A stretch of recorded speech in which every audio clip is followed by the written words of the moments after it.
Hi, welcome to the Winning Sometimes show where Matt, Clint, and I share our joy and sometimes hatred for all things games, tech, and generally don't stay on topic. But hey, neither do in-game tutorials, right? And as always, that's a terrible segue into our topic for the day, and that's new players in games. Have you ever picked up a game that you've never seen before and doesn't play like anything you've ever experienced? Do you know of anyone in your life that doesn't typically play games and has tried to play something new? What challenges did you or they have? Did they stop playing the game? What goes on with new players that affects how they experience gaming, and what makes or breaks their entry into the gaming world? So Matt, do you have any new player experiences you'd like to share? I feel like every time I play a game, it's a new player experience. If you've ever watched me stream or anything like that, you would know 100% what I'm talking about. Aiming is not a thing I do. But sorry, that was a terrible joke. But we've seen you huntering, so we understand. Yes, you're never gonna let me live that down, but that's fine. That's fine. I guess for me, the new player experience kind of thing. I think I kind of have to define it into like two separate categories. Like someone who is new to gaming in general, like, one of my experience with completely new gamers is, trying to get my mom to play Mario Kart, which was hilarious. But once we turned on all the kiddie controls and things like that, she was great at it. She loved it. And then, when someone who has played games before, regardless of how much or what kind or anything like that, goes to a game that they've not played before. And so for me, it kind of breaks down into those two things. And obviously, I'm trying new games kind of all the time. And then recently also Rachel has been getting into Destiny. And so seeing that new player perspective from that has been really interesting. So those are kind of the two big ones that I have in each category, I guess. But I don't know, like Clint, I don't know if you have experience or how you define new player experience, because I always feel like we start the episode off with us arguing about the definition of a word. So I feel like this is our token argument we need to start with. I mean, so I guess for me, I've seen a couple of YouTube videos that kind of talk about this topic, and I have a experience where my family is not into video games. I mean, I think my brother played a Super Nintendo for a while and then handed it down to me, or maybe it was our neighbor, his friend. Anyway, so like I've always been the gamer in the family, and I think my dad picked up. He was trying to pick up games because he had an accident, a car accident that he was in that basically made it so he couldn't work anymore. So he was looking for things to do, and he picked up Portal. And he tried picking up a couple of other games. And, and it's the kind of thing where I am not, like, I've gamed for almost all my life, like, for 25 years now, which yeah. So it doesn't dawn on me, like, how it could be for a new player, right? I mean, my dad off the bat, like, I think he tried to use keyboard and mouse. But like having his fingers in the WSAD on the mouse was like really tough for the situation that he had to sit in, because like part of his injury is like his foot has to be up all the time. He's got chronic pain. So that wasn't really working. So we got him. I was like, okay, well, I'll go to GameStop and get you a controller. You can plug it in, and we can run a USB extension across to the TV, and you can use a controller. And then he tried that, and then a whole new set of issues cropped up, which was in first-person games, you control strafe and forward and reverse directions with your left stick. And then with your right stick, you control camera, meaning you look around with your right stick. And I think for a lot of new players who are not used to holding a controller, that's a completely foreign concept to them. Like, at least for like pilots or people that can imagine pilot controls, like in a plane, you have a throttle and there's one stick, and you go forward and you go back, and that's like, that's pitch and yaw, and you can strafe, whatever. I mean, you have all these different controls. So like having a controller have those two configurations has no real analog to them. And so for my dad, I mean, that was half of the time he spent playing Portal, was figuring out how to program his brain to understand the look mechanism, and he was like practicing it for the first couple sessions. He wasn't playing. Thankfully he did. He pushed through it, because like he definitely was not having a good time. and he enjoyed Portal a lot. But I think the experience kind of soured him to, and I'd have to talk to him again. I don't think he's necessarily soured to video games in general, but I think it soured him to the experience of, he's like, oh, well, that's what playing a new game is going to take for me, is I have all these things I need to learn. Like completely, like, and if I gave him different styles of games like StarCraft or, isometric or third person, like these are all completely different control styles.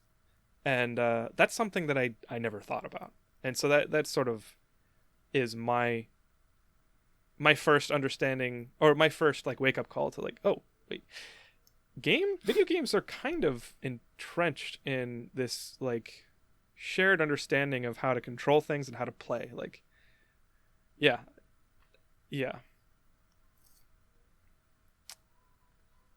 I mean, that brings up a good point about controls, especially with first-person shooters, because I feel like, and I don't know how long it's been the case, but it definitely feels like there is a standard of controls for each different game type.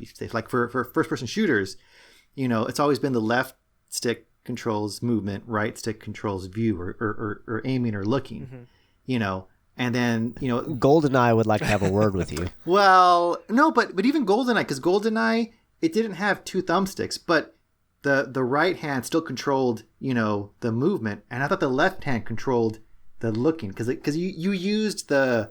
Well, I think the middle hand controlled the looking. Well, I mean, but you held it like this, right? Like you held the one hand in this, and then the yellow button's up here. I'm just gonna stop us right? there. I honestly don't remember. This is not a critique of the N64 controller, which is admittedly weird as heck. Yeah, it was. I think in GoldenEye you controlled with the middle analog stick. You controlled looking, like you said, but then your right hand, you had the C buttons to look up and down. Oh, it was the right hand? Yeah, if you needed. Okay.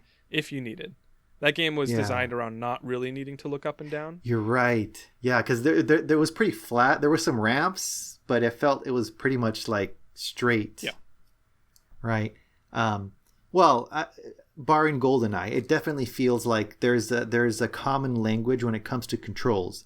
For all the different types of games, over the person's shoulder, FPSs with certain buttons kind of commonly being able to do certain things, or if they don't, a lot of games offer you the functionality to change that, although new gamers may not be as familiar with that. But yeah, I'm just trying to think, like, because a lot of the first person gamers that I at this point, being a seasoned gamer, I can pick up a first person shooter, and without having to look at the controls, I kind of already know how to aim, how to shoot, how to throw a grenade, how to change weapons, how to reload, because all those buttons are usually in the same spot. So it makes it easier for someone that's more familiar with it to understand. But yeah, like with your dad, not having that knowledge, and coming at it new, that makes me wonder, like, how new player friendly are a lot of these games, because Portal, to me, I don't know. I don't see that as very new player friendly. Just because like there's so many concepts, with the portals and but again, it's been so long since I played it that I just can't recall like the mechanics of it. So this is what I would say on that, which this actually jumps way further into what I was planning on talking about. So feel free to like reel me back. And that's kind of like, like the history, not like the history of games, like, oh, the Atari 2600 released in, no, like that sort of stuff, but like exactly what you were talking about, the evolution of games. Like, if you think about it, like a lot of modern FPSs, first person shooters, all kind of trace back. Yeah, first person shooters will trace back to like Halo and things like that. And that's where a lot of those controller schemas come from. Like bumper jumper has been around since like Halo 1 or whatever. And so like that is a very ingrained controller schema. If you don't know what bumper jumper is, don't worry. I don't either. I just know that it is a thing. So I use bumper jumper. It's like normally the jump button is the A button, but the problem with that is that when you're looking, you have to take your hand off the look button to jump. So bumper jumper switches the jump button to this. To your index fingers. So then that way your finger is always on, and you can always move, but with, so that way when I jump, I just jump here, right, and I can keep looking around. And for audio, without it, I have to push here. For audio, Emiliano's holding up a controller. Basically, it allows you in situations where you need to keep your thumbs on the control of your player's body, so moving forward and back and looking around continuously. If there's a situation where you need to not take your hands off that, like take your fingers off that and be able to jump at the same time, that's what bumper jumper allows you to do.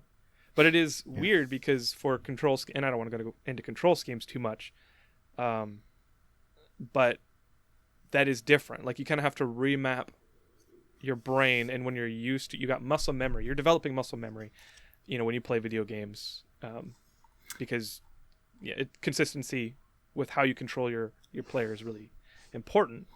But then when you have configurable controls and you allow yourself to remap to bumper jumper, then you kind of have to reprogram yourself to be able to do that. Well, like and even playing Destiny, because I use bumper jumper in Destiny. Even in there, I sometimes get confused with buttons, like because the super button changes, like all the buttons change for bumper jumper compared to the regular control scheme. So sometimes like I'll throw my super accidentally when I don't mean to throw my super because I pushed the wrong button. And then like if I go to another game, like Division has like the standard kind of control scheme as Destiny 2.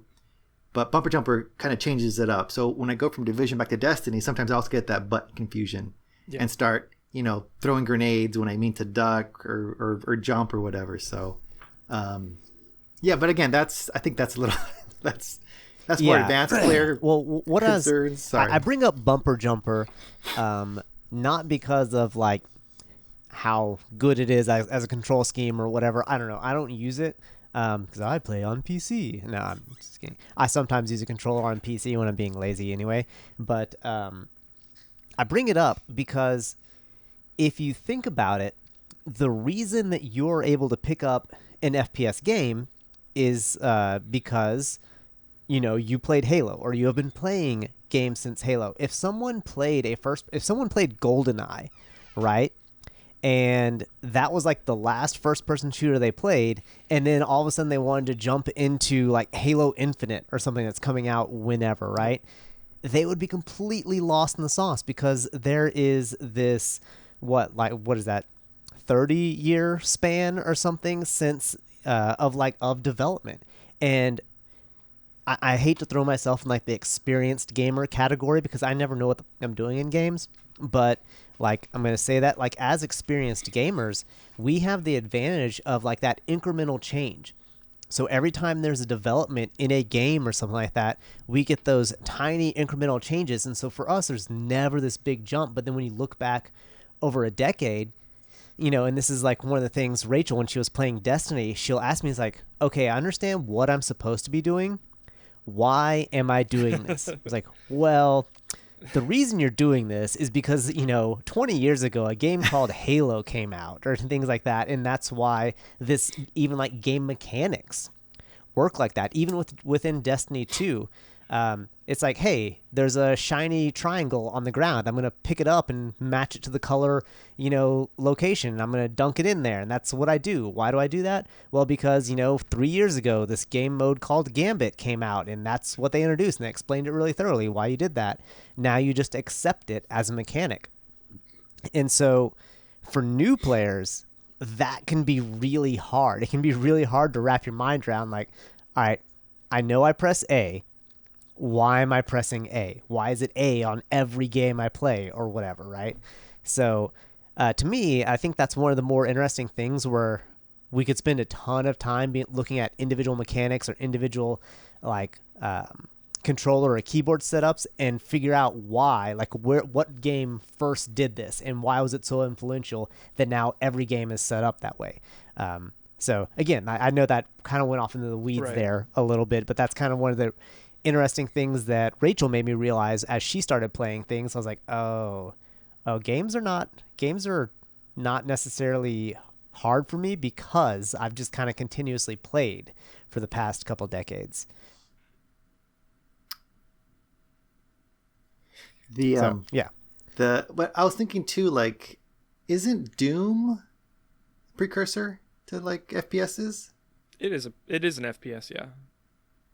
But I think they came out before GoldenEye. But It but did, again, it's not yeah. controlled. It's not controlled. But I wanted to kind of talk a little bit about my kind of new gamer experiences because I have two boys, and we got the Switch, and I think the first games we tried playing was Mario Kart. And at first, and like you mentioned, kind of having like the kiddie wheels on them. I think we did it like normal with them. And I remember at first they're kind of frustrated with it because it wasn't doing what they wanted it to do. Either that or they'd be looking at someone else's screen and not realizing that, because we do the 4-player split screen. And even the wife would play too. And even with her, like she did it for fun. But, the first couple of games, it took the kids some time to understand the controls, and I think they were using the tilt. But to me, like Nintendo definitely seems more geared towards newer players with how the ease of their controls, because the motion is a lot easier to understand than necessarily like using a thumbstick to control your guy. But I've seen them graduate from Nintendo, and like they have like old phones that we have, and they're playing like they're playing and making their own levels in Geometry Dash, which I can't even do. Apparently, it's like a rhythm tap game. Nice. So and I see them playing these games and I'm like, I don't know, I feel old because I feel like I can't play those games, and they're little mobile games. I don't know if you've seen Geometry Dash is like where you have like a little figure running across the screen and you have to tap the screen to make them jump over obstacles or to hit certain like jump points or whatever, and it's all to music and stuff. And they're making their own levels. My oldest kid was showing me recently that he's level 21 in Rocket League. Like he's getting into that recently, back into it again. Nice. And I've tried playing Rocket League, and I'm horrible at it. I don't know. I just can't. I think maybe the ball or the jumping or the physics. I don't know, but he enjoys it. So watching them play, like I'm learning, because I'm having more fun watching them play than kind of playing myself. So I don't know. In certain ways, I'm feeling like a new player now too, because of them, where they're playing these games and they feel more advanced than I am, and I'm just watching them. Like I'm not actually playing with them. I'm just enjoying watching them play as opposed to playing. So it's been an experience. Because like I consider myself a seasoned gamer, seasoned, not veteran, just because I'm old. So I feel partly like a new gamer watching them play, because it's that thing with the controls. Like I don't know the controls, I don't understand why they're doing certain things. I'm just kind of watching them play the game. So yeah. So do you think that do you think that the reason that you have trouble with those games is because of the fact that it is a new type of game to you, or just because you haven't spent a lot of time with that specific game? It's probably a little bit of both. It's a new game type. Like I've played mobile games, but a lot of them are either very similar to what I'm used to, like Genshin Impact, or they're ones where like are you just pushing a button, like Pokemon Go, I guess. So this is definitely different than what I'm used to, and it could also be maybe the screen size, because it does seem kind of small, and I wear glasses and all that stuff too. I'm I feel that if I put the time, maybe I would get it, maybe. But it just seems like they've picked it up in a short amount of time than maybe I would, or that that it would take me a lot longer to get to their level or close to where they're at this point. So that brings up a point that I wanted to talk about a little bit. I was thinking in preparation for this episode, like what are the types of players? What are the types of new players? And one thing that came across my mind was adults versus children, or younger players versus older players, and whether or not they're seasoned or barely experienced. Like, if it's a game that no one has played before, then everyone's a new player. But it the experience may depend a little bit based on the mindset going in of the new player, and then the sort of I wanted to have like some official name for it, like the patience matrix or something. Like, it's like, how patient are you? Like, as a kid, adults value time differently. It's like with kids, there feels like there's as much time as you can ever imagine, and there's infinite amount of time, and so spending this little bit of time, or to us adults a lot of time, is completely different, right? And so a kid might come up against an obstacle in a game, something that's like, they don't quite get it yet, they're new, they haven't done this before, and they keep failing. Well, they may look at that differently. And for adults, it's like, well, just like you said, I'm sure I would get this in time. I'm an adult. I've done things before. I have experience doing things, whether it's in real life or in video games. But do I really have the time?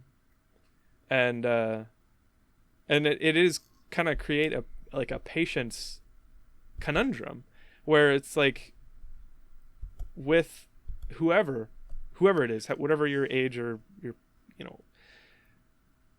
capability or experience, you kind of have to have the question of like, what's in it for me in this game? Like, why am I playing this game? Like, when it comes to like the tension of not having acuity or skill in a game, like, why would you continue? And for a lot of people, I mean, people have all kinds of answers, I'm sure. Kids, adults, I have probably different answers than you two. But there's also many, many reasons why you might. Like, I'm sort of monologuing right now, but I've been thinking about this. For me, I mean, games have repeatedly paid off, like, whether or not I fail at them. Obviously, some types of failure grate on me differently, like, Dark Souls, or Monster Hunter, or Monster Hunter's the best. Thank you, Emiliano. But like, story is like having great games with great story that I participate in, or mechanics, like games that are just fun to play, like Titanfall. It's just wall running is just feels so good, and I want to do more of it. But for a lot of new players, wait, go ahead. You know what has good wall running? What's that? Monster Hunter Rise. Really? Is that when you're hanging off? Right. How would you know? Right, Matt? So it's interesting that you want to talk about Monster Hunter Rise. And I think this kind of touches on what Clint was talking about before. Rolled over here. No, well. Oh, you're coming back to address it? Because I don't want to get too far off topic.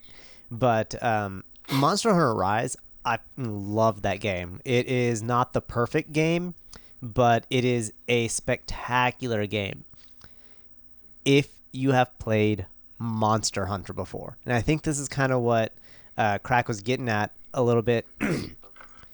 Man, if you've never played a Monster Hunter game before, do not pick up Monster Hunter Rise.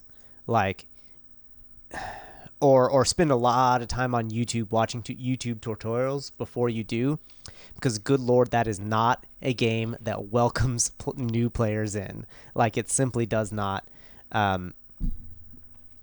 It goes the route of giving you far too many tutorials in like the first 30 minutes.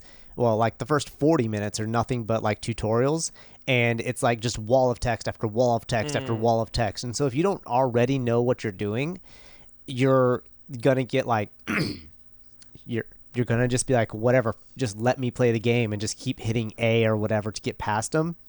And then you're not gonna know any of the mechanics in the game. You're just like, whatever, I'm gonna run out and like knife goes in, guts come out or whatever, right? And like, not that that's not fun, but you're gonna miss out on so much of the game, and it's gonna probably make it a lot more frustrating for you. And so, yeah, I'm so glad you said that, because I have had the thought, maybe I should pick up Rise, like maybe 2 or 3 times, and now I'm staying so far away from Monster Hunter Rise. No. You should, because then I will pick it up with you, and we will both. And then kill you'll monsters get to see me be really frustrated together. with walls of text 30 minutes after you get into the game. No face, or Matt, if you have more to say, please continue. But I do have some reaction. Yeah, I'm no, sorry. I want to hear like your I reaction to hijacked that. your talking. I'm sorry. That brings up a really good point about another challenge for new players, is that not everyone learns in the same way, right? Reading walls of text that you cannot continue until you get through, and doing like following directions. Like a lot of games take the tutorial mode of they bring you into a no stakes level or a no stakes situation, and they say, okay, well, here's the mechanics. Why don't you just get acclimated? Try pressing A to jump, and they give you a bunch of things to jump over, and then like they have you do a very sterile version of what the gameplay is going to be like in the game. And then when you actually get to the first level, there's all kinds of new stuff. It's like things coming at you. You die because of this, and this can hurt you in this way, and they didn't tell you about that. And it's like, well, that's not very useful. And then in Monster Hunter Rise's situation, where they give you walls of text, I sort of glossed over that in my last example. But some people don't read and effectively absorb operative information very quickly. So they might, in order to actually effectively learn from walls of text, they're going to have to read that a couple times. And then they're going to have to see a little bit of what the text is talking about, and then they're going to have to go back and be like, okay, well, now I have the context to understand what the wall of text is telling me. And then they're starting to gain some form of like competent skills that are building. And to me, that I just hate that form of teaching. Like, if like, well, I don't have to go into hypotheticals, but I think for me, the best tutorials teach you in an organic way. Like Nintendo, again, they're really good at gearing towards new players, so they're really good at teaching people how to play through levels. Like Mario, as cliched as Mario is, it is legendary for teaching you the mechanics of the game. Like the level 1-1 of almost every single Mario game will go through and introduce you to the core concepts of Mario, which is run left to right, jump, jump on enemies, and that's pretty much it. I mean, there are more advanced concepts in Mario, and that's like they set the skill floor really low, and that's like perfect. That is the best way to introduce new players, in my opinion, to the game, and to give you like to start the skill floor low. That means having it easy levels at the beginning that people can engage in, and they can practice, they can stretch their legs, and then gain a basic understanding of how the game works. And then it's that's what we talk about. We've talked about the skill curve. Maybe not. I don't think we've talked about that yet. But like the idea that more skill is required to continue the game. And some games like Spike, like where it's really easy at the beginning, and they're like basically talking down to you by how easy the level is, and then you go fight the first boss, and the first boss is like shift their butt, and then you're dead. It's like, I'm not learning anything from this experience. I'm not seeing cause and effect. I'm not seeing I tried this, and then I'm insta dead, right? So yeah, I think the best games or the best tutorials ease you in and help you learn by doing, and learn how to play the game by putting you in situations that are contextually incremental, right?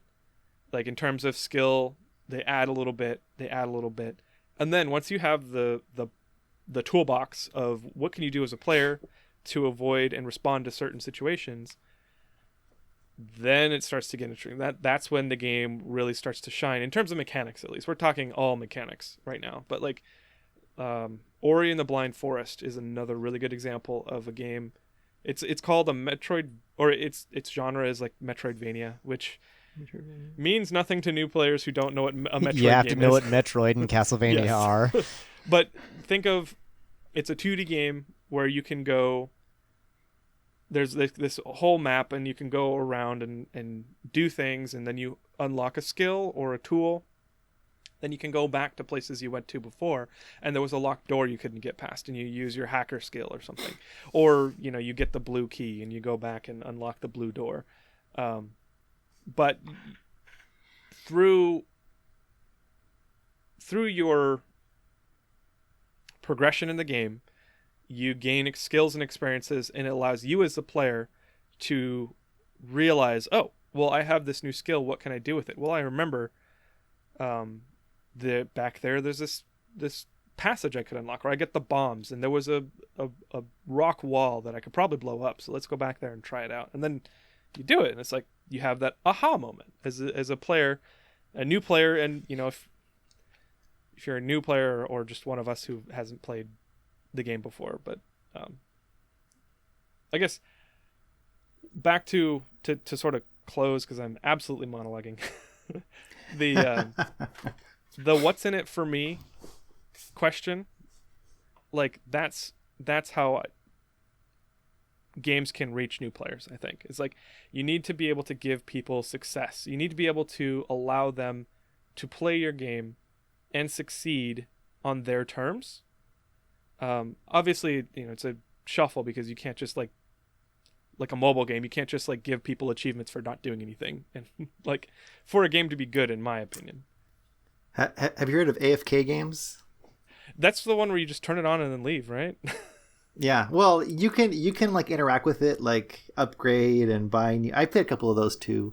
Yeah. They're entertaining for a bit, but then not. So I like that you hit on there. I'm sorry, Ronan, not to completely ignore your point, but you said AFK games, and I got like this flashback. I don't know if y'all ever heard of Cookie Clicker. Yes. Yeah. Yeah. A lot of time spent clicking cookies. Yes. But anyway, Cookie Clicker. Yes. I like, Clint, that you talked about the like little victories at first, and you're probably not going to believe me on this, but a game that actually implemented that and does it really well now is Destiny. Now, I am not going to pretend like Destiny is new player friendly, because it's sure is not. Like, you are not going to understand any of the story coming into Destiny. It's not going to be a thing. But the little victories. So, like, maybe not necessarily to us, but like achievements, seals, things like that in games are like big deals to people. They want to like say like, oh, I have a gamer score of like 9,000 or whatever. Over 9,000. Like, that's a big deal to people. Yeah, over 9,000. Over 9,000. 9,001. And so one of the things that Destiny did is there may be some achievement that is can kill 10 billion enemies or whatever. As a new player, you're going to look at that and be like, well, this, I am never going to get there. I'm not even going to try. Like, it's just too daunting of a task. Whether you're seasoned, player or not, like, that's just a huge daunting task when you first look at it. So what they did is they broke up those achievements into like 5 stages or whatever, but they're not equal stages, so that on your quest to getting 1 billion kills, you get an achievement after like the first 50. And so then it says like, oh, congratulations, you got this achievement, getting 50 of this type of kill or whatever. And then the next one jumps to like 1,000 and then 10,000 and then 1,000,000 or whatever. So that's actually, and it really surprised me, in like, because I can't remember when they implemented, but I was playing, and like I got an achievement pop up, and I was like, there's no way I've already gotten an achievement this season. And I looked at it and saw, I'm like, oh, they have these staggered achievements now, so that as a new player, you still feel like you still get that like pop of like dopamine in your brain or whatever when the screen lights up and tells you did something nice. And as like manipulative as that can be, that's actually a really, really smart way and a really good way to give people that reward of like, hey, you're a new player and I know there's a lot of information and a lot of stuff coming at you, but congratulations, you're doing something right. And then they progressively get bigger and bigger so that you don't like, just have everybody finishing all the achievements in the first week, even though people know life that game and do it anyway, but whatever. So yeah, I really like that you touched on that, having like small achievements, small rewards. I don't know. There's probably a better word that I just can't think of. Small victories, yeah. Goals, victories. There we go. That's yeah. a great way. Having those small victories. Yeah. Yeah, and speaking of your wall of text, I was thinking that had me thinking, because my boys are, they're older now, but when they first started, they're still relatively young. So like, Legend of Zelda, they loved it. And they loved, the starting area where they would go, kill the goblins or no, not the goblins. What are they called? Yeah. And, picking up the things, making the little fires. But they couldn't really read that well. So a lot of the tutorials that would come to them, they'd be like asking me questions, or they just push A to skip it and then not know what to do. And I feel maybe that's why, like, the youngest one, they can read now. They still have trouble with some words and stuff, but the youngest one now is really into a lot of these rhythm type games, or games with rhythm mechanics, because a lot of those games, there isn't like big interactions. Usually it's just, tapping on the rhythm or pushing the right button on the rhythm. Like we recently got the Oculus Quest, and he is crazy good at Beat Saber. I'm like, I've played it and I'm okay. I mean, he plays it and he's just like, he's playing on expert or expert plus. And he's like, and he tells me, see how long I can last in this. And usually he'll last till towards the end where it gets really crazy. And I'm just like, what? So I think that idea of, the new player and the wall of text, I think some people might enjoy that, but like, I know with them, part of their problem was they couldn't read. Now that they can read, I think they've gotten more into some of these types of games. Like my oldest still really loves Minecraft, and he's making houses. He's making signs within the houses. He has his switches now with the redstone all over the place. And he also, like I mentioned, he plays Rocket League too, and I think is there any? Yeah, there are tutorials in that one too. That and he's gone through all the tutorials now about jumping and sliding and stuff like that too. And he can read it now. I think when he first started playing it too, he had the same problem where he couldn't read it. And he was asking me for help, and I wasn't that good at it. So I've also realized that I'm not a good teacher, or I'm not a good guide or Sherpa, as you would call it. Even in Destiny raids like that we do, whenever we bring someone new across, I can't get the information across well, I guess. So I think from my kids, see, I have the exact opposite problem. Yeah, what? I'm very good at relaying the information to people, and terrible at actually doing the things. I'm like, oh yeah, you're just gonna jump here and do that. And it's like, can you show me? Nope. Yeah. I'm barely gonna make it through this jump puzzle. I'm sorry, I just gotta go. Yeah. I told you what you need to know. You just gotta trust me. So I feel kind of bad because I feel like I want to play. I play games with them, but trying to teach them the stuff. I'm like, I said, you just do that. You just do it. And I'm like, what do you mean just do it? Oh yeah, you have to jump here, there, and this and that. And they're like, oh, what do you mean? I'm like, don't you understand? It's like, so yeah, I'm not the best at relaying that information, and I've discovered that too in gaming with raids.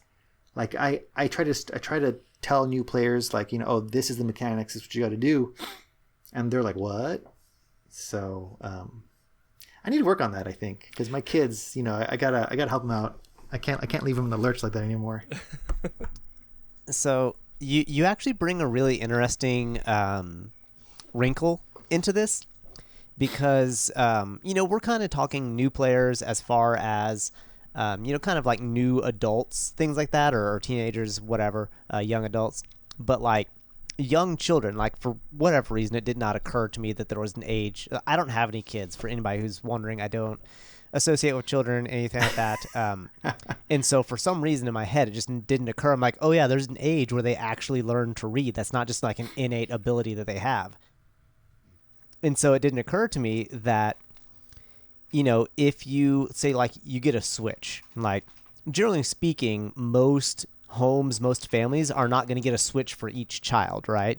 Y'all moneybags out there who are listening, you know, y'all tell me different, but so if you have a kid that is, you know, 7 years old and what? It's possible that people can like get each of their kids Switches after multiple years. It has been out for like 4 years, so you get one Switch a year. Well, yeah. You can have, but I'm saying like there's a $200 version, which is like smaller right? and less. $300 one is the. Sorry, but didn't mean to hang up. Sorry. All right, so for those of you out there buying like PS7s for your kids or whatever, right? So you may have one kid that's, you know, 7, 8 years old, and then like their little brother or sister who's 4 or 5. And they're going to have hugely different experiences on the same console. And any of you who have ever had siblings, you know, as you grow up, like you always have those arguments about like, oh yeah, well you got to do this so much younger than I did because it happened when I was 13 and you were only 10. And, you know, so it'll be interesting to see if that sort of stuff, like you were saying, how your youngest really got into the rhythm games and things like that. It's kind of interesting if they're like new player experience as a child in like those formative years will kind of dictate what games or if they like games as they age. So it'll be really interesting to see, and this is like a long-term psychological project for you to study or whatever. Yeah. If your youngest continues, like, you know, as he gets older and everything like that, gets into school, like high school, things like that, if he continues to be really interested in those rhythmy games, like the more visual-based, less wall of text games, I don't know how else to describe it, sort of deal, like that's a really interesting thing that had never even occurred to me before. Yeah, like and the oldest, like I said, is into Minecraft, big, and then also Rocket League. He's kind of really enjoying that one too. So and they both played through Pokemon, the new Shield and Sword, and they both beat them. And I feel like there is a lot of text in that one too. I haven't played it myself, but they got to the end game. They did the dungeons. They did I guess there are raids in it also. Oh. I don't know. Cool. I haven't played it, but they, you know, because I'm playing Pokemon Go, and I'm saying, hey, look, this is a new legendary that I just caught. They go, oh yeah, I have that. I caught that in Sword and Shield. And I'm like, oh, okay, cool. So yeah, all the stories went woo. Yeah, well, yeah, because Sword and Shield, they're very Nintendo based gaming at the moment. Sure. They actually we give him an allowance, and the youngest saved up his allowance, and he bought Project Arrhythmia with it. It was like $20 or $15 on Steam.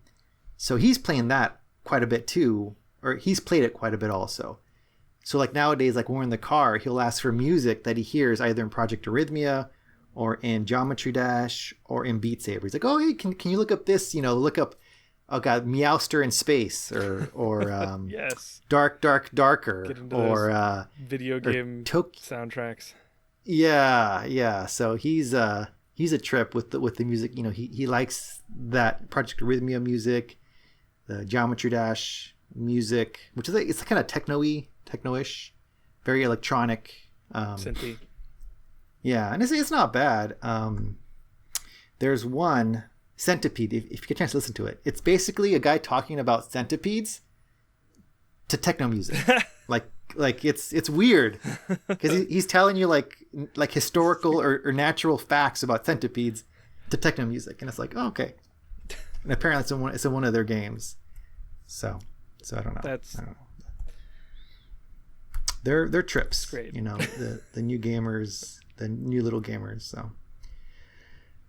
Whew. All right. Yeah, it's kind of interesting to consider they're not only new to gaming, they're just new to life in general. Yeah.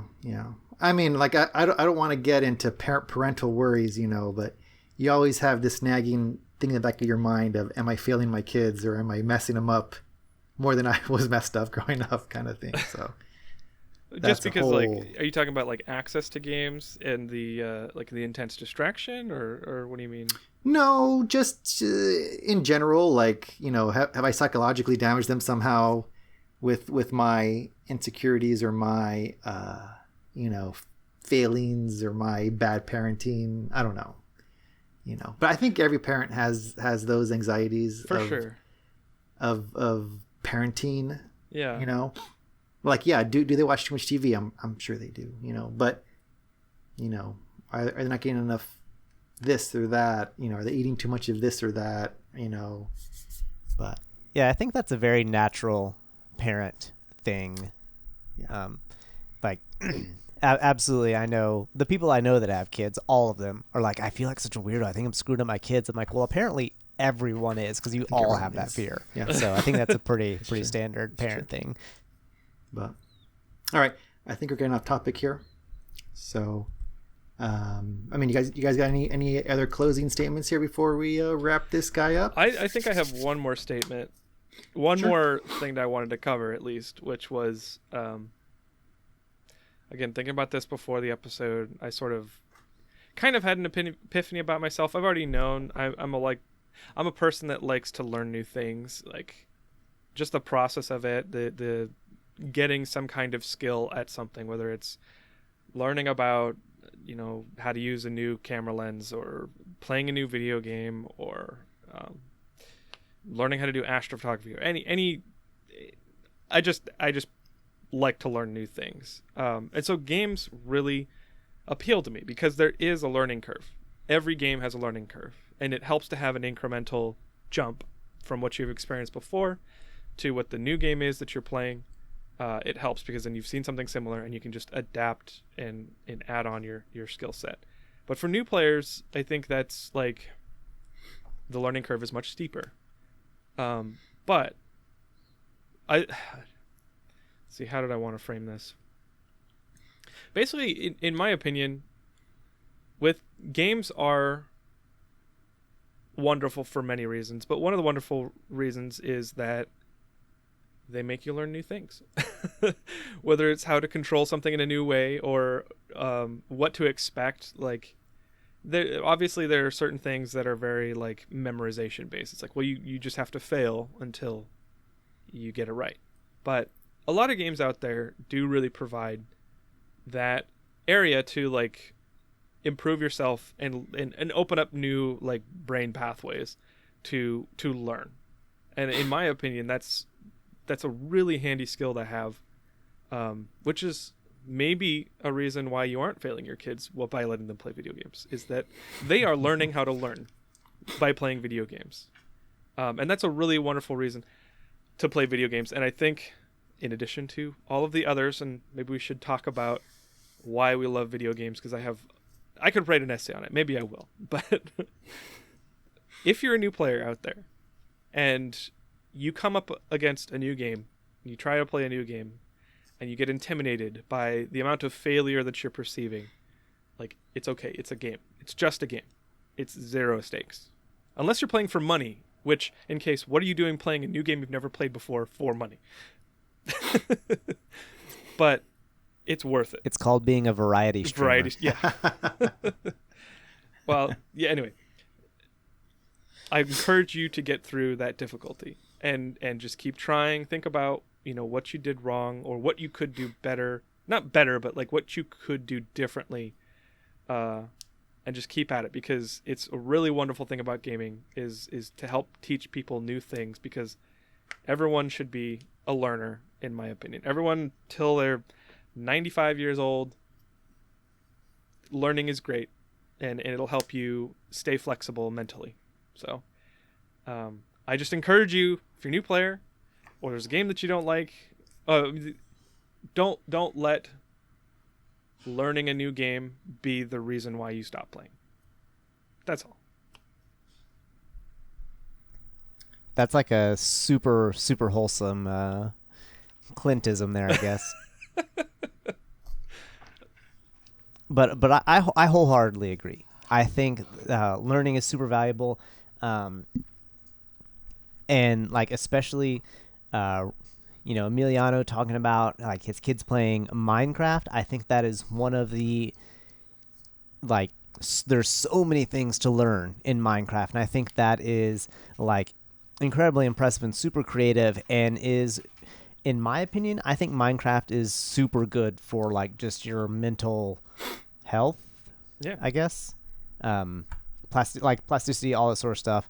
So I completely agree with that statement. So yes, if you are someone out there who doesn't normally game or is considering picking up a new game that you've never tried before, such as Monster Hunter Rise, I highly encourage you do it. Yes, Clint, but we do. Also just realize learning is also work. So don't feel like you're going to, and don't feel like if it gets like, if you just absolutely hate it, that's also a thing that happens. Like, don't feel bad. You did not be fail. reasonable. Obviously, don't drive yourself into the ground trying to play a new game because I said so. But and if you think you're bad at stuff, just like, I don't know, we'll need to leave a link to like where some of my YouTube videos are so that y'all can just see how bad I am and feel better about yourself. Frame of reference.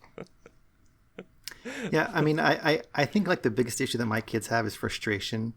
Like when they are failing and they feel like they can't do it. So I'm always telling them, take a break, take 5 minutes, take a little breather. They don't always, but eventually they are able to beat it. And for me, like the one thing I like about new gamers or new players to like a franchise or to a game is that joy that they get when they finally accomplish the thing that's kind of been blocking them. Like my kids, like when they beat a hard level, like they're screaming and yelling, like they did it with joy. There's like I love watching you stream, Matt, you and Rachel and her brother, because their screams of genuine joy, when they beat a level or when they beat a dungeon, it's great. I mean, it's it's like you can't fake that enthusiasm. You can't fake that. It's the joy of gaming, and to me that's gaming distilled that joy, because for me games are about that joy, that happiness, meeting new people, beating bosses, stuff like that. So and I feel like new players help me remember that, because sometimes I'm playing something like Destiny for 5 years and I'm like, oh god, this game is so boring. But then you hear Rachel scream when she grenades herself, and you're like, oh yeah, this is why I play it. This is why I play it. So, yeah. Okay. As always, let us know how we're wrong. What did we get wrong about new players? Are you a new player? What's your favorite newbie-friendly game? You can tell us on our YouTube channel, Winning Sometimes Show, where we'll have video for this and other episodes. We have Twitter at WSometimesShow. We sometimes win games on twitch.tv/winningsometimesshow, or you can yell at our email inbox with show@winningsometimes.com. Finally, we have a website, winningsometimes.com. Thanks so much for listening. We'll see you in the next episode. Bye. Bye. Bye.